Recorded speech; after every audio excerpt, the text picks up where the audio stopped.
Hey guys, what's going on? Welcome back to another video. Today we're going to be going through a few different topics. One that we're going to start off with, get the bad news out of the way first. It's not so great, so let's move into it. We are starting off with news, as you can see pictured here. It is Tchouameni, who many Chelsea fans have got major interest in signing, me being one of them.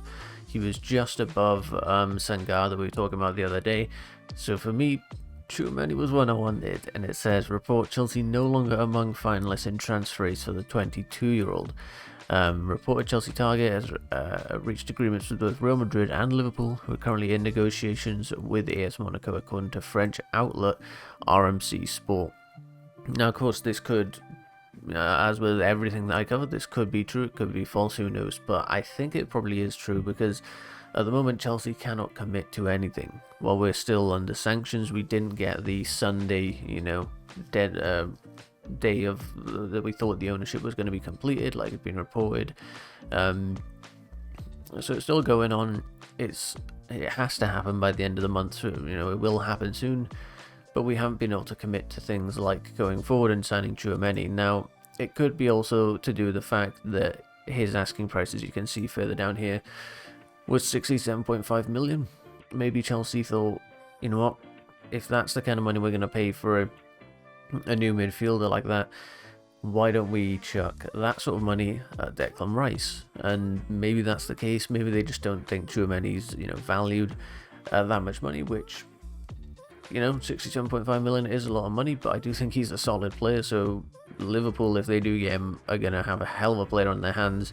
I guess we can only hope that he goes to Real Madrid so that he's not in the Premier League and isn't as much of a problem for us. Only if we're in the Champions League facing Madrid to get revenge will he be a problem. So Chelsea out the race for him. I think it mainly will be because of the ownership situation. We just do not have the capability to go through and say, yeah, we'll offer you this transfer fee to Monaco, we'll offer you Tchouameni this wage, add-ons, bonuses, all that sort of stuff. We just can't commit to it. So for me, that's more than likely why it's happened. These kind of players, like we've seen players leave the club because they can't be committed to a contract, even if there maybe would be a verbal agreement saying, yeah, we'll sit you down with a new contract, we'll look about what you're asking for. These players couldn't commit to it because they need it in writing in a contract, because it's their careers on the line. So I understand it, but it's a shame for Chelsea. So we had some news then from Fabrizio Romano, who everyone, sort of respects in the transfer news space, and he said Thomas Tuchel could be set for a major reshuffle at Chelsea, starting an attack, which isn't what you'd sort of think. But it said Chelsea will consider the possibility of new signings up front this summer, but also a new midfielder, a new centre-back. Now I don't know if there's any sort of translation error in this. I don't know how this report was done, whether it was in Italian like Fabrizio Romano speaks, or another language or whatever, but centre back, no plural, concerns me, because we need multiple centre backs if Christensen, Rudiger are definitely going, Aspi is possibly going.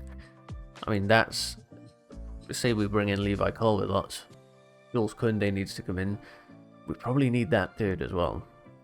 So for me, maybe is a sign of Chelsea's upcoming window, saying that we're going to get a new midfielder, a new centre-back, and possibly new signings up front. So I do think the signings up front will depend on these sort of things down here. It says certainly Pulisic will have a meeting with Chelsea to discuss his future, even if his priority is to continue with the Blues, which I think it probably is. But it's whether Chelsea want to keep him, employed and keep him at the club. Hakim Ziyech is considered another player with chances to leave the club. I've written before about Romelu Lukaku, and he is waiting to understand what Chelsea's plans are for next season, as he wants to be a key player. So there's, more reports on the side of Lukaku saying that he wants to be a part of this project, he wants to succeed at Chelsea. So maybe we have to be open to that now as Chelsea fans. I know that there's a bunch of us that sort of are hurt by the things that he said and did over the past few months with us. But maybe we build this attack around Lukaku now. If Pulisic's maybe on the edge of going, I could see Chelsea saying, you know what, we had a good run, but we maybe need someone a little more prolific up front. Hakim Ziyech maybe deserves another year. I think he had an okay season, nothing outstanding in terms of numbers, but that link up to Lukaku could be key if we take that into next year. And overall, maybe we see a new signing up front, but new midfielder, I think, will depend on this man here. I think if anyone's going to leave out of this midfield, it will be Jorginho.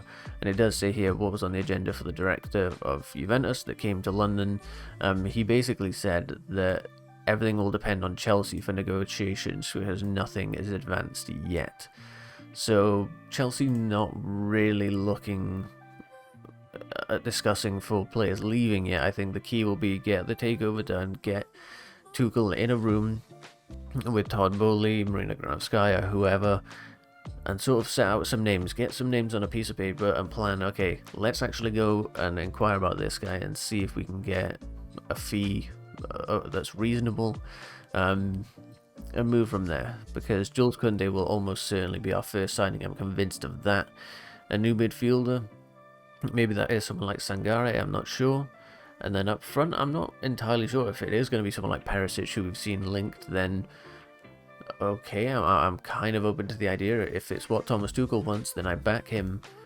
However, it's not going to light the world on fire, I don't think. He is an aging player, admittedly a very good one, but to me, I'm not sure it's the direction we need to go. But like I said, I back Thomas Tuchel on whatever he wants, because I trust the guy, and I want this takeover to be built around Thomas Tuchel and his plans for Chelsea, because I think he's a top manager, and I think he could do great things at this club, given this new budget, this new rebuild. If he's the face of it, it could be big. I have decided from now on that I think I'm going to do match previews and reviews at the end of these regular videos. We'll see how it goes for a little bit. Obviously, we're at the end of the season, so this will be in effect as of next season. But we are going to talk about the Chelsea 2, Watford 1 fixture that, you know, brought a curtain on the Premier League for Chelsea. Now, of course, there were much more exciting things going on elsewhere. The Liverpool Man City thing, the Leeds Burnley thing. It was very exciting, and that I was paying attention to some of these other games, but also, of course, to the Chelsea game. Overall, look at these player ratings. I think everyone realistically had a good game. Conceding that goal in the 87th minute down here was just, would have been so typical, but it's even more typical that Ross Barkley is the one to, you know, put a curtain on Chelsea's season and be the match winner for the final game. Reece James' assist, though, is always good to see, and Kennedy actually playing well. Now, there was a point during the game where I was like, you know what, Kennedy's actually playing well. Maybe this is someone that we consider in pre-season and see how he does. However, you've got to remember, this is a Watford team that are already relegated, didn't really have much to play for, and I think had some key injuries as well. So, for me, whatever Tuchel sort of thinks, to be honest, I back him on it, but not a priority. You know, no one, like Sal Niguez played well. He's not going to get a place in this team next season. I mean, we're not going to pay for him to come back, are we? So, ball possession wise, about 70%, 19 shots, 8 on target. It was much better. Did need to put some of them in the back of the net, but it is what it is. Hit the woodwork once, big chances 4, big chances missed 2. So there were 2 big chances missed that we probably should have scored on. I would have liked to see Pulisic on the pitch and get a goal, just because of him not being able to score the other day with that absolute sitter, but it wasn't to be. Kai Havertz got one, which was always a good sign, and of course Ben Chilwell getting back out on the pitch is something that I'm sure all Chelsea fans were dying to see, because without this guy we have struggled. Him and Reece James were like scoring and assisting each other's goals left, right and centre while they were both fit early in the season, and we got a glimpse of what's to come next season, you know, so it's very exciting to see Ben Chilwell back, and no doubts that him and Reece James are going to be key parts of this team next year. So how does it end the season for Chelsea? I will do a sort of season preview where we'll go over some of my Chelsea awards for player of the season, all that sort of stuff. 74 points, you know, quite a way off City. What is that? 18 points off of Liverpool. That is quite a gap. That's a gap that needs to be closed. Had we not dropped off towards the end of the season, I think a lot of it would have been a lot closer and a lot more respectable. But we did lead the way for a good while, up until about, was it January maybe? We were top of the league, and there was just a fall off from, you know, injuries and things like that. So is what it is. We're losing Burnley, Watford, Norwich in the Premier League, so goodbye.